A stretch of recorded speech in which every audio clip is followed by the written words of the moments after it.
Welcome back to Money Talk Sports. This is Jonathan Laurent. I want to thank all the fans that's tuning in. If this is your first time, I ask that you subscribe to my channel. Click on the notification bell. That way, when I bring out new content, you'll be able to take part and chime in.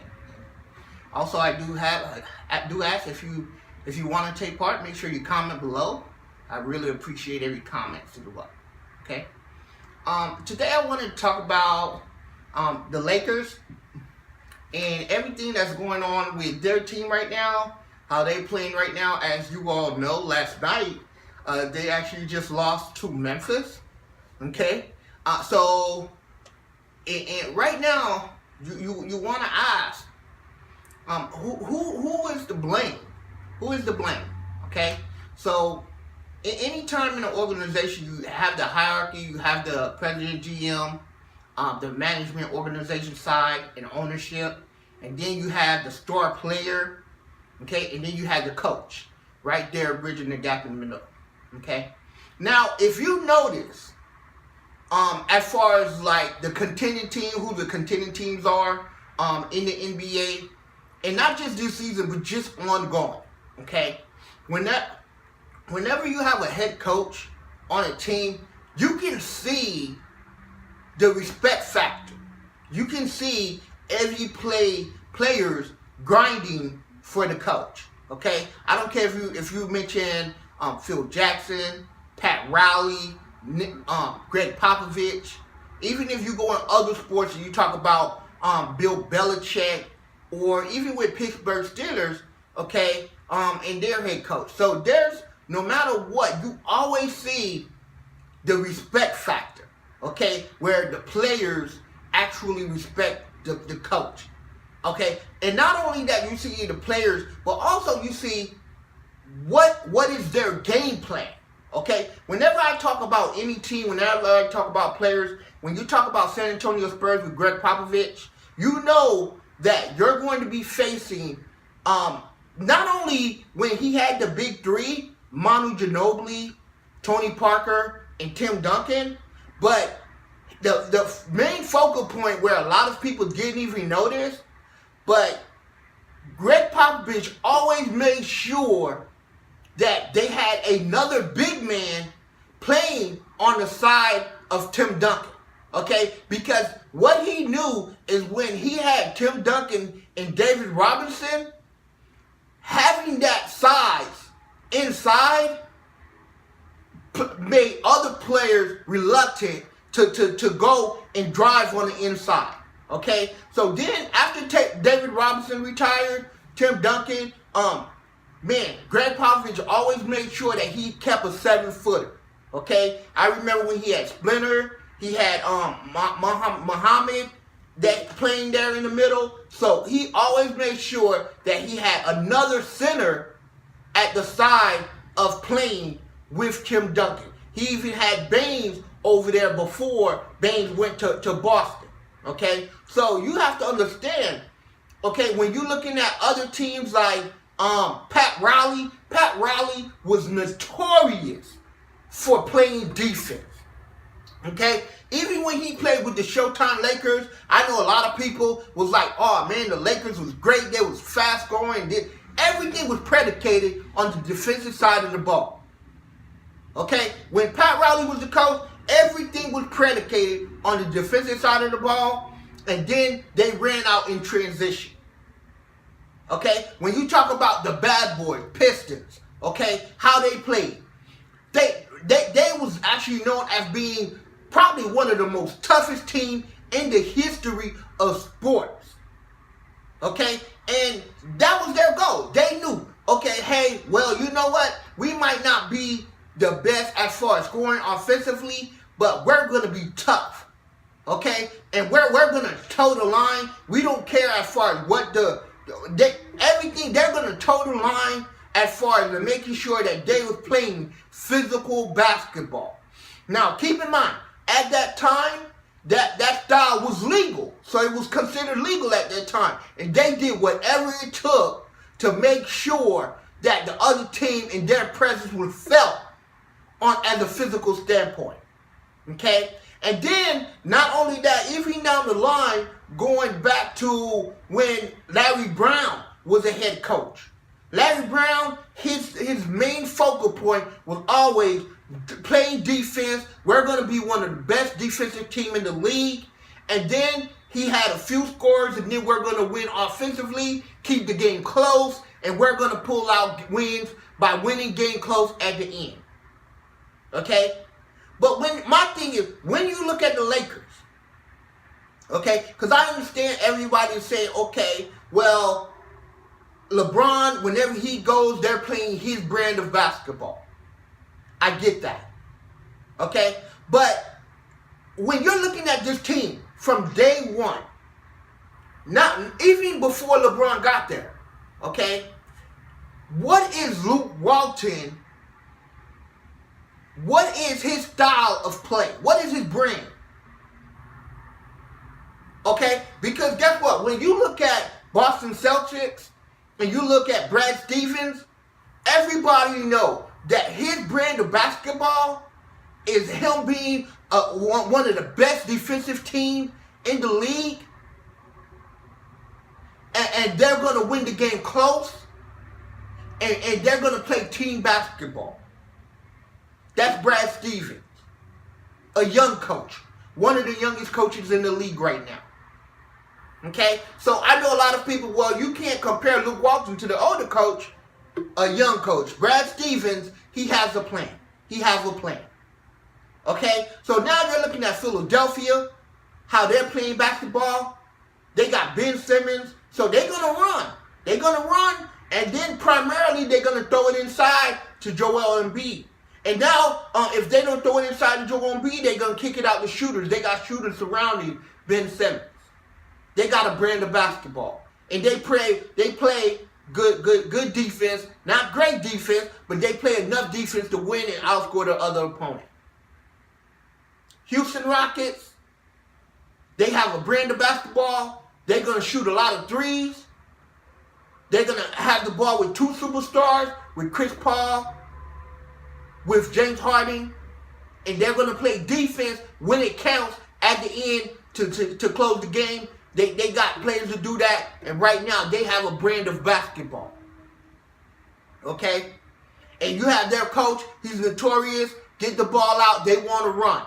And they want to shoot threes, but they still playing defense, and they still slowing down the clock by having the ball in James Harden, in Chris Paul's hand, and winding down the clock now and still taking a good shot. Because now you have a high percentage shot because you have it in two of the top 10 players in this league to get the right play call in the game.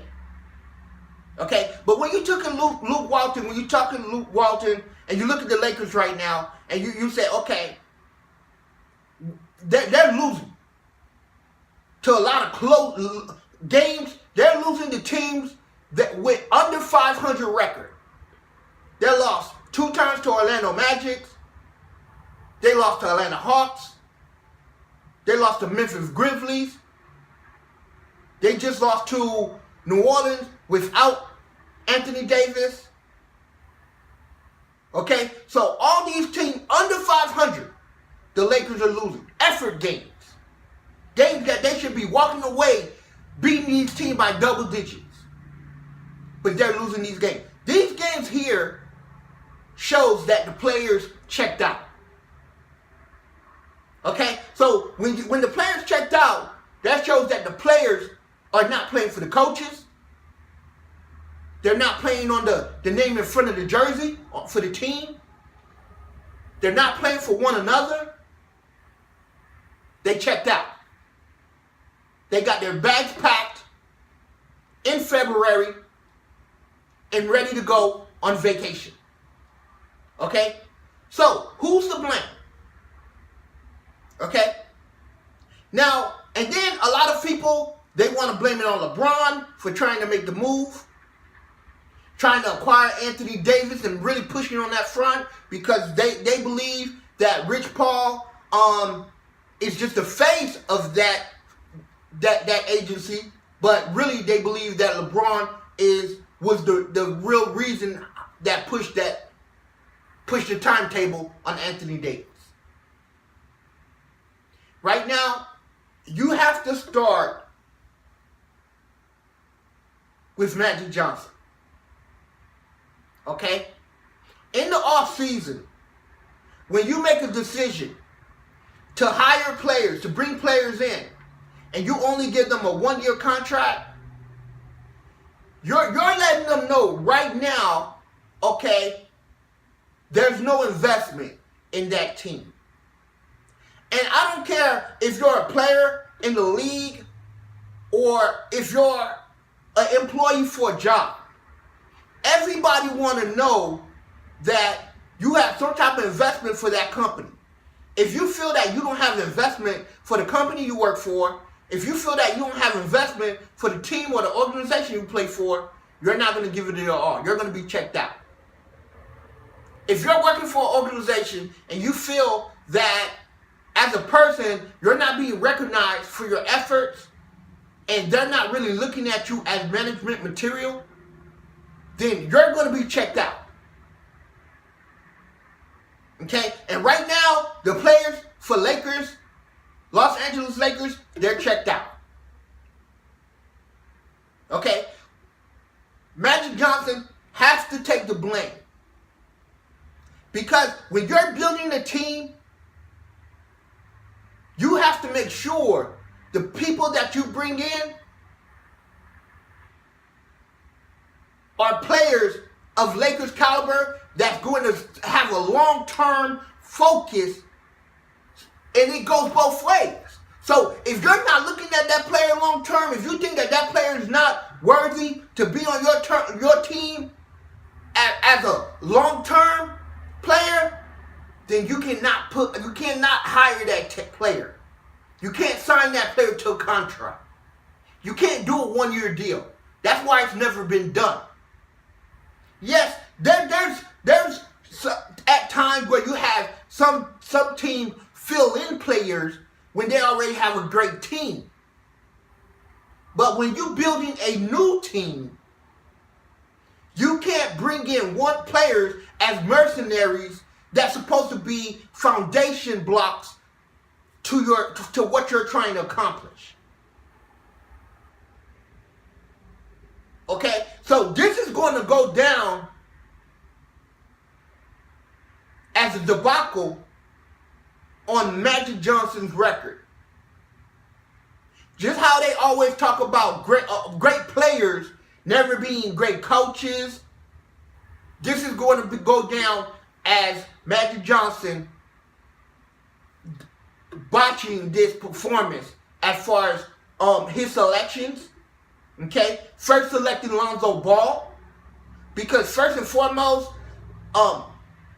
Lonzo Ball, to me, even outside looking in, when I first saw everything was going on, I never felt that Lonzo Ball should have been, when you have his father going around speaking to the media as much as he was, in my mind, I always felt like that would have been a bad look for Magic Johnson. That should have been the time where Magic Johnson would have humbled him and said, you know what? I'm not picking Lonzo Ball with the number 2 pick.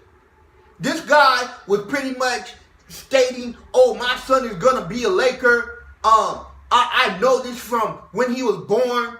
And he really talked into existence. But it should have been at that time, Magic Johnson should have said, okay, this guy needs to be humble. And by doing that, I need to overlook his son. Okay? Because I can't have that virus coming into what we're trying to do as a Laker brand. Okay? And right now, you talk about Luke Walton as a coach and how his role. My only concern with Luke Walton is, what is his brand of basketball? My concern with Luke Walton is because I'm looking and I'm watching him play. The different rotation that he's pulling in and out doesn't show that he have an actual brand of basketball. He don't have a plan. And when you don't have a plan, then players can't follow you. Because you don't have an organization plan, an organized plan where they can say, okay, this is what we need to do. We need to play defense. This is how we need to be. This is where we need to be in order for us to succeed. Okay? Now, LeBron James was hurt 18 games, and they win 6 for 11. Won 6 games and lost 11 games out of 18. Out of 17 games. Okay? So that just shows you, at that time, you being the coach, you need to show and take these teams. This is your chance. That was your chance to say, okay, I'm a good coach. LeBron is out, but we're gonna hold suit. That way, when he come back, we still in the 5th place, or we're in the 7th place, not 10th, not the 9th, not one game out of the playoff spot. That falls on Luke Walton. As a coach, you have to have the ability to lead and have that it factor where players want to follow you and respect you. Okay? And I'm just not seeing the plan. I never seen, not from day one when you got the job, I'm not seeing a clear plan where, okay, this is what we're going to do. This is how we're going to defeat and be a contender in this team. And this is how we have a plan to beat Golden State. Look at Luke Walton, and I understand Bill Walton is one of the Hall of Fame one of the greatest players that ever played the game. But it's just a sad situation to see that looking at the Lakers, when they're out there, you don't know whether or not they're going to win or whether they're going to lose. And when you lose to teams that's under 500, it shows the reason why you're not actually in the playoff hunt right now. You're actually in the 11th spot right now in the Western Conference. 4 games outside the playoff with 20 games to go. Okay? So, right now, who's to blame? Okay? Go ahead and comment, have this discussion, and then what we'll do at the end of the season, we'll take another look to see whether or not they even make the playoffs. Right now, I don't think the Lakers is going to make the playoffs. Right now, they're too far back. They dug themselves too deep in a hole. And I can't count, from what I'm seeing here, I can't count on the Lakers. They don't actually have some type of plan that say, okay, well, the Lakers, they're going to play their defense. They're going to keep players out of the middle of the paint. They're going to stop teams from shooting threes. They're going to defend the three-point line. I'm not seeing that. There's too many holes. I'm not seeing where you can just focus on one thing that would tweak what they're doing and make them from being a pretender to a contending team. And I'm not saying that they're pretenders. I'm just saying that they're a losing team. Because LeBron James is not a pretender. He is a true contender. And I still believe in my mind that he's one of the greatest players in this league, if not the greatest player in the game today. I want to thank you all for chiming in. Money Talk Sports. If you're new, please click subscribe to my channel. Click the notification bell. Have a great day. Money Talk Sports.